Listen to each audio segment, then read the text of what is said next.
Hello everyone, welcome to Smart Study channel. So this is another lecture of our series of MHI 1 Ancient and Medieval World Societies.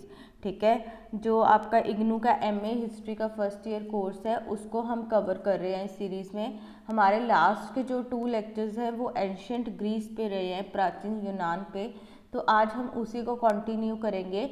ये ancient Greece का 3rd lecture है। ठीक है, तो अगर आपने वो प्रीवियस लेक्चर्स नहीं देखे तो आप देख सकते हैं, मैं उसका लिंक डिस्क्रिप्शन बॉक्स में शेयर कर दूंगी।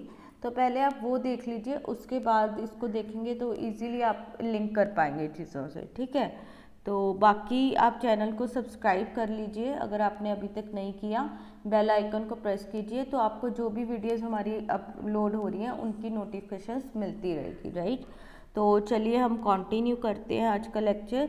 और इसमें बहुत इम्पॉर्टेंट क्वेश्चन है ये।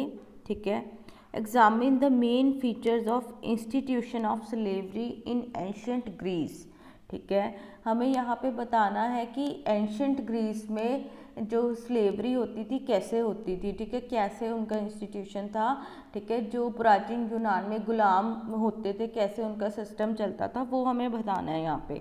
और ये 20 मार्क्स में आपको क्वेश्चन असाइनमेंट्स में या एग्ज़ाम्स में आपके मिल सकता है। ठीक है, तो चलिए स्टार्ट करते हैं इसको। फिर अभी देखिए, जब हम एंशियंट ग्रीस की बात करते हैं, यूनान की बात करते हैं, ठीक है, तो वहाँ पे पुराने समय में वहाँ पे जैसे हम कहते हैं स्लेव्स वगैरह है ना, गुलाम। ठीक है, तो इनका क्या होता था, ये बहुत ज़्यादा इम्पॉर्टेंट पार्ट होता था उनकी सोसाइटी का, उनकी इकोनॉमी का। ठीक है, आगे हम देखेंगे कैसे उनकी इकोनॉमी के लिए ये इम्पॉर्टेंट थे। तो ये एक उनका मतलब इम्पॉर्टेंट कंपोनेंट होता था, इंटेग्रल कंपोनेंट होता था उनके सोशल ऑर्डर का। ठीक है, जो ये स्लेवरी का इंस्टीट्यूशन था। ठीक है, और आप देखेंगे उस टाइम पे और भी जो एंशियंट सिविलाइजेशंस थी, ठीक है, इजिप्शियन, मेसोपोटामियन, पर्शियन, तो इनमें भी जो है स्लेवरी होती थी। बट ग्रीस में जो स्लेवरी का यूज़ होता था इकोनॉमिक सेक्टर में, ठीक है, आर्थिक सेक्टर में, तो वहाँ पे जो है बहुत ज़्यादा यूज़ होता था स्लेव्स का डिफरेंट एक्टिविटीज़ के लिए। मतलब उनकी जो इकोनॉमी थी, ठीक है, उनकी जो आर्थिक कंडीशन थी ग्रीस की, वो बहुत ज़्यादा डिपेंड करती थी स्लेव्स के ऊपर। ठीक है, तो इनका बहुत ज़्यादा मेजर रोल होता है इकोनॉमी में एंशियंट ग्रीस की।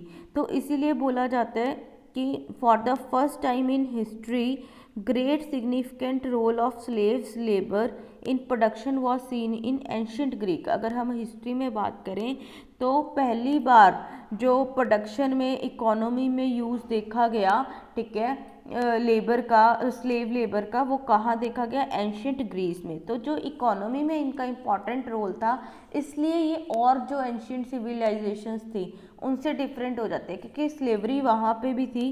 ठीक है, वहाँ पे भी हम यूज़ करते थे। राइट, बट जो यहाँ पे एंशियंट ग्रीस में यूज़ हुआ, ठीक है, वो मैक्सिमम था। राइट, तो इस तरह से रहता है। उसके बाद अभी हमें देखना है कि कॉम्पोजिशन क्या थी। ठीक है, स्लेव लेबर में कौन कौन होते थे। तो अगर हम स्टार्ट कर लें अर्लीस्ट में, सबसे पहले जो स्लेव्स बनने लगे, ठीक है, स्लेव लेबर ये होने लगी थी, इसमें वुमेन जो थे पार्ट थी। ठीक है, सबसे पहले जैसे लेडीज़ को, ठीक है, उनको जैसे स्लेव बनाया जाता था। ठीक है, वो डोमेस्टिक कामों के लिए, ठीक है, या इकोनॉमी में भी थोड़ा बहुत उनको यूज़ करते थे। तो सबसे पहले जो हमें एविडेंस मिलता है स्लेवरी का एंशियंट ग्रीस में, वो किसका मिलता है, वुमेन का। ठीक है, तो इसीलिए बोला जाता है कि अगर हम कॉम्पोजिशन की बात करते हैं, वुमेन स्लेव्स जो हैं वो अर्लीस्ट थे। ठीक है, और वो माइसियन पैलेस, आपको याद होगा हमने हमारे फर्स्ट लेक्चर में बात की थी माइसियन सिविलाइजेशन की, या माइसिनाई सिविलाइजेशन की हमने बात की थी, बहुत अच्छे से हमने कवर करा था। ठीक है, तो वो मतलब सबसे पहले माइसियन सिविलाइजेशन आती थी। राइट, तो उस टाइम पे आप देखेंगे वहाँ पे जब पैलेसेस वगैरह होते थे उसमें भी हमें वुमेन स्लेव लेबर का जो है एविडेंस मिलते हैं उनके होने का। तो कितनी स्टार्टिंग से पुराने टाइम से ही वहाँ पे स्लेवरी चलती आ रही थी और सबसे पहले वुमेन स्लेवरी का पार्ट मिली। ठीक है, वहाँ पे ये बोलते हैं कि पाइलोस करके एक जगह है। ठीक है, वहाँ पे टैबलेट्स वगैरह मिले, जो स्टोन टैबलेट्स होते थे। ठीक है, जैसे इंस्क्रिप्शंस वगैरह लिखी होती थी, है ना, तो उसमें एविडेंस मिलता है कि बहुत सारी वुमेन जो थी वो एज अ स्लेव काम करती थी माइसियन पैलेसेस में। ठीक है, तो उसके बाद सेकंड कौन थे? फर्स्ट तो हमने देखा अर्लीस्ट की अगर बात की हमने वुमेन थी। ठीक है, उसके बाद अगर हम लार्जेस्ट देखें, ठीक है, सबसे ज़्यादा कौन थे स्लेव लेबर में, वो कौन थे? Prisoners of war. ठीक है, अब आपको पता है कि क्या चलता रहता था ग्रीस वगैरह का इनका। ठीक है, ये एंशियंट टाइम में ये आपस में लड़ाइयाँ कर रहे हैं, अलग अलग एरियाज को कॉन्कर कर रहे हैं, राइट। हमने देखा था कि कैसे कैसे जो है एनेक्सेशंस वगैरह इधर उधर चीज़ें चलती रहती थी। ठीक है, तो ऐसा होता था, लड़ाइयाँ होती थी। ठीक है, कॉन्क्वेस्ट होते थे, उसमें अगर दूसरा जो तुम्हारा एनिमी है वो हार गया, ठीक है, तो तुम उसके जो है स्लेव लेबर को पकड़ लाए वहाँ से। ठीक है, तो इस तरह से क्या होगा, उनके मतलब लोगों को पकड़ लाए तो उनको स्लेव्स बना लिया। तो इस तरह से जो प्रिजनर्स ऑफ वॉर होते थे, बंदी होते थे वॉर्स के, ठीक है, उनको ये लोग स्लेव्स बना लेते थे। और ज़्यादा तक जो है इनकी स्लेव लेबर फोर्स थी उसका पार्ट ये प्रिजनर्स ऑफ वॉर ही होते थे। ठीक है, जो ये इधर उधर से लड़ाइयों में लेके आते थे। फॉर एग्जाम्पल जैसे एक स्कॉलर हुए हैं वायोलेटी, ठीक है, आप मेंशन कर सकते हैं ये अपने एग्ज़ाम में। ठीक है, इन्होंने क्या बोला है कि a large number of slaves were prisoners of war usually part of बूटी सीज्ड बाय विक्टोरियस आर्मी। ठीक है, कि ज़्यादा तक जो स्लेव्स होते थे वो जो आर्मी जीती होती थी, ठीक है, वो एज अ वॉर बूटी, ठीक है, एक उनको वॉर का जो इनाम मिलता था उसमें वो लेके आ जाते थे। ठीक है, तो ज़्यादा तक वो प्रिजनर्स ऑफ वॉर ही होते थे। ठीक है, जो जो जीती हुई आर्मी है वो वहाँ से लेके आ जाती थी। ठीक है, जैसे हमने अभी बात की। उसके बाद जैसे एक और हमें एविडेंस मिलता है, फिलिप टू ऑफ मैसेडोनिया जो थे, इन्होंने 20,000 वुमेन को, ठीक है, वुमेन और चिल्ड्रन को स्लेवरी में जो है सेल कर दिया था। ठीक है, after invasion of Scythia in 339 BC। 339 BC में जब स्काइथिया को इन्वेड किया गया तो ठीक है, वहाँ के जो किंग थे फिलिप टू मैसेडोनिया का, उन्होंने 20,000 वुमेन और चिल्ड्रन को, ठीक है, स्लेव लेबर में बेच दिया कि हाँ आप लोग ले जाओ। ठीक है, तो इस तरह से होता था कि प्रिजनर्स ऑफ वॉर जो है बहुत इंपॉर्टेंट पार्ट बन गए थे स्लेव लेबर का इन एंशियंट ग्रीस। ठीक है, अब थर्ड ये है, हमने देख लिया, फर्स्ट देख लिया women, second prisoners of war, third कौन होंगे? थर्ड कौन है? जो अपना डेप्ट नहीं चुका पाते थे। ठीक है, अपना कर्जा नहीं चुका पाते थे, इंडेप्टर्स, राइट। ठीक है, जो जैसे हमने देखा था लास्ट लेक्चर में, कॉमन जो पीजेंट्स वगैरह होते थे, ठीक है, उनको जो है डेप्ट लेना पड़ता था, उनका जो नहीं गुजारा चलता था। ठीक है, वो कहीं से लोन लेते थे, फिर उनको वो लोन चुका नहीं पाते थे, राइट। तो उससे क्या होता था, बाद में उनको स्लेवरी में ढकेल दिया जाता था। ठीक है, स्लेव्स बना लिया जाता था। तो थर्ड वो होते थे इंडेप्टर्स, जो अपना जो है डेप्ट वगैरह जो उन्होंने पैसा लिया था, ठीक है, मिडल मैन से लिया था या जो रिच ज़मींदार थे उनको देना होता था, राइट। तो उनसे भी कई बार लेते थे, तो अगर वो नहीं वापस कर पाते थे तो उनको स्लेव बना लिया जाता था। तो इस तरह से वो भी जो है स्लेव वर्कफोर्स का पार्ट बन जाते थे। ठीक है, तो इस तरह से हमने कॉम्पोजिशन देखी। नेक्स्ट हम देखेंगे टाइप्स ऑफ स्लेव लेबर। अब यहाँ पे एंशियंट ग्रीस में आप दो तरह की जो है 2 टाइप्स की स्लेव लेबर आपको मिलेगी। क्या फर्स्ट कौन सी थी? हेलोट्री। ये नाम आपको याद रखना है, क्या है? हेलोट्री। हेलोट्री मीन्स क्या होता था कि जो स्टेट है वो कुछ स्लेव्स को रखेगी, स्टेट बोलेगी हाँ जी ठीक है ये हमारे पास स्लेव्स हैं, अब वो इंडिविजुअल फैमिलीज़ को उनको उनकी नीड्स के अकॉर्डिंग जो है स्लेव्स बांटेगी। देखिए मतलब कैसे ये सिस्टम था। हम तो कहते कि हाँ स्लेवरी इलीगल है जी, ऐसा है, वहाँ पे तो स्टेट ही सपोर्ट करती थी। वहाँ पे इसीलिए बोलते हैं उनकी सोसाइटी, उनकी इकोनॉमी का बहुत ज़्यादा इम्पोर्टेंट पार्ट था, और कुछ ऐसा नहीं था कि सपोर्ट नहीं मिल रही, स्टेट खुद सपोर्ट कर रही थी। उन्होंने क्या था, एक बना रखा था इंस्टीट्यूशन की हमारे पास स्लेव्स हैं, ठीक है, आपको अगर चाहिए तो आप हमसे ले सकते हो। तो फैमिलीज़ को वो जो है अब उनकी नीड्स के अकॉर्डिंग स्लेव्स को असाइन कर देती थी, किसी को एक चाहिए, किसी को दो चाहिए, ठीक है। इस तरह से ये जो स्लेवरी होती थी, ठीक है, कम्युनिटी के लिए होती थी, कॉमन होती थी, ठीक है, कोलेक्टिवली ओन्ड बाय कम्युनिटी, ठीक है, और स्टेट उसका ध्यान रखती थी। तो इसको हम क्या बोलते थे, हेलोट्री, ठीक है। तो ये आपको याद रखना है कि labour collectively owned by community, ठीक है। अब इसमें जैसे एग्जांपल बताते हैं कि सबसे पहले क्या हुआ था, डार्क एज हमने पढ़ा था, राइट, अंधकार युग। तो उसमें हमने देखा था कि उसमें जैसे क्या होता है कि स्पार्टा जो होता है, स्पार्टा एक पेलोपोनिस का पार्ट को एनेक्स कर लेता है, ठीक है। स्पार्टा आपको पता है ग्रीस का पार्ट है, ठीक है। तो ये एक पेलोपोनिस करके जगह है, वहाँ का एक पार्ट को एनेक्स करते हैं और उनकी पूरी पॉपुलेशन को स्लेवरी में धकेल देता है, ठीक है। तो इस तरह से हेलोट्री बेसिकली स्टार्ट होती है कि सारी पॉपुलेशन को स्लेवरी में डाल दिया और फिर उसको जो है अब कोलेक्टिवली ओन करने लगे, ठीक है, स्टेट उसका एक मैनेजमेंट करने लगी, ठीक है। तो ये हमें देखने को मिलता है स्पार्टा में। उसके बाद स्पार्टा के बाद और भी जगहों पे फिर ये हेलोट्री जो है होने लगी थी।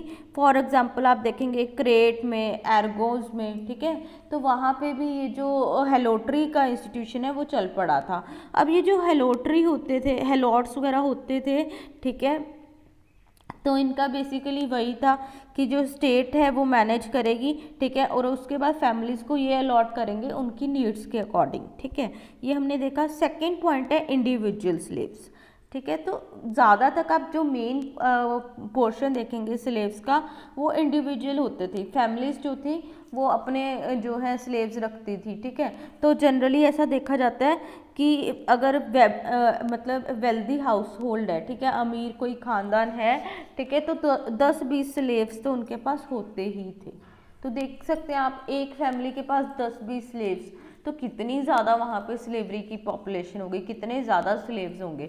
तो इसीलिए इनकी इकोनॉमी वगैरह बहुत ज़्यादा डिपेंड करती थी स्लेव्स के ऊपर। वो आगे अभी हम डिटेल में और देखेंगे, ठीक है। तो बाकी ये बोलते हैं कि एरिस्टोफेन्स एक हिस्टोरियन हुए हैं, वो क्या बोलते हैं कि अगर किसी फैमिली के पास स्लेव नहीं होता था तो ये देखा जाता था कि वो गरीब है, ये माना जाता था, ठीक है। तो not having slaves is considered as sign of poverty, ठीक है। अगर आपके पास स्लेव्स नहीं है मतलब आप गरीब हो, अगर आप अमीर हो, आप थोड़े से भी मतलब ठीक ठाक हो, तो पक्का आपके पास स्लेव्स होंगे, ऐसा माना जाता था। तो इस तरह से स्लेवरी अच्छी खासी वहाँ पे होती थी, ठीक है।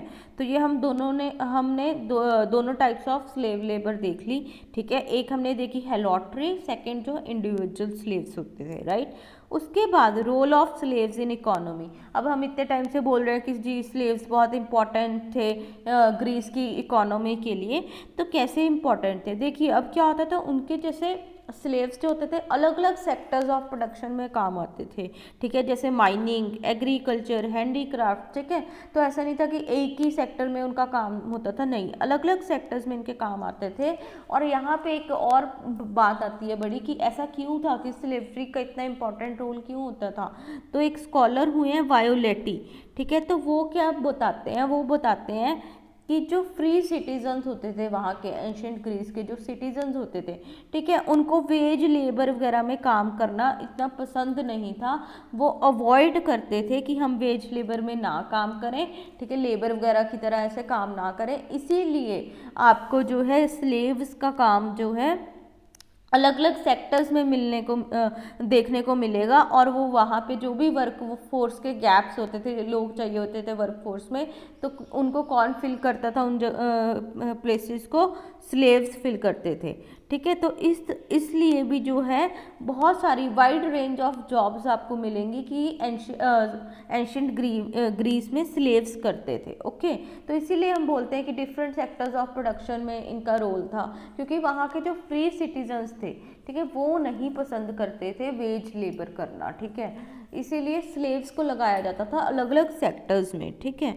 तो उसके बाद आप देखेंगे कि क्लासिकल टाइम्स में, क्लासिकल युग में जो हैंडीक्राफ्ट की इंडस्ट्री होती है, उनकी क्राफ्ट की इंडस्ट्री होती है, उसमें भी जो लेबर का स्लेव लेबर का रोल होता है वो डोमिनेंट होता है, ठीक है।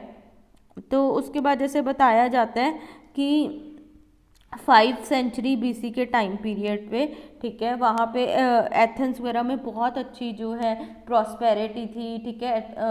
एथेंस की जो वेल्थ वगैरह थी अच्छी खासी थी, उनकी इकोनॉमिक कंडीशन बहुत अच्छी थी, उनकी आर्थिक कंडीशन अच्छी थी। तो इसीलिए उस टाइम पे बताया जाता है कि अप्रॉक्सीमेट 60,000 टू 1,10,000 स्लेव्स जो थे उस टाइम पे उनकी इकोनॉमी में इन्वॉल्व थे। तो देखिए इतना बड़ा नंबर 60,000 से लेके 1,10,000 तक। तो इस को रीज़न बताया जाता है कि उनकी जो प्रॉस्पेरिटी थी, इकोनॉमिक प्रॉस्पेरिटी, उसका वन ऑफ द रीजंस थे स्लेव्स, राइट, ठीक है। तो अब हमने देखा कि स्लेव्स कितने इंपॉर्टेंट थे। अब ऐसे इतना कोई हमारे लिए इम्पॉर्टेंट है, हम तो उसका बहुत ध्यान रखेंगे, राइट, ठीक है। हमारे लिए कोई इतना अगर कर रहा है, ठीक है, हम तो उसको मतलब अच्छे से उसके टेक केयर करेंगे। बट वहाँ पे ऐसा नहीं था।